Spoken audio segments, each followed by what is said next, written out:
The death toll in Gaza continues to rise, even as indirect ceasefire talks are underway in Doha. According to Gaza's Ministry of Health, at least 84 Palestinians were killed on Wednesday alone, including 50 in northern Gaza, many of them in the Jabalia refugee camp, and at least 10 more in Khan Younis. Rescue workers in Jabalia described harrowing scenes, digging through rubble by hand and phone light to retrieve the bodies of children. Despite the continued bombardment, an Israeli delegation is in Qatar for indirect ceasefire talks with Hamas, mediated by the US, Egypt, and Qatar. President Trump's envoy Steve Witkoff told Al Jazeera that great progress is being made, though he gave no timeline or details. I'm hopeful that we're just going to do good things for people here. That's what I'm hopeful for. And on the other thing, if you don't mind me asking, in terms of what might happen in Istanbul, any news of whether President... I'm equally hopeful there too. You think President Putin will turn up on Thursday? Oh, I don't know about that, but I'm going to turn up, and the Secretary of State, Marco Rubio, will be there, and we're there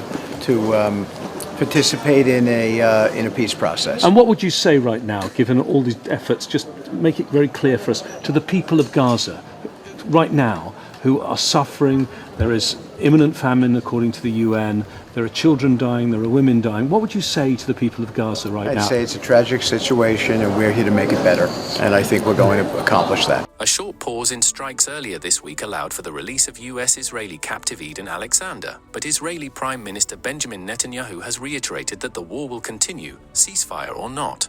Since Israel launched its military operation in response to the Hamas-led attack of October 7, 2023, more than 52,900 Palestinians have been killed, and over 90% of Gaza's population has been displaced, many of them multiple times. Meanwhile, the humanitarian crisis is worsening by the day. A new report from the Integrated Food Security Phase Classification says that 500,000 Palestinians are now living in catastrophic conditions, on the brink of famine, and another 1 million barely have enough to survive. France's President Emmanuel Macron has openly condemned Israel's ongoing blockade, calling it a disgrace on national television. Israel's government responded by accusing Macron of siding with terrorists and spreading blood libels. Adding to the criticism, Qatar's Prime Minister Sheikh Mohammed bin Abdulrahman Al Thani told CNN that Israel's latest airstrikes, launched just a day after Alexander's release, show Tel Aviv isn't serious about peace.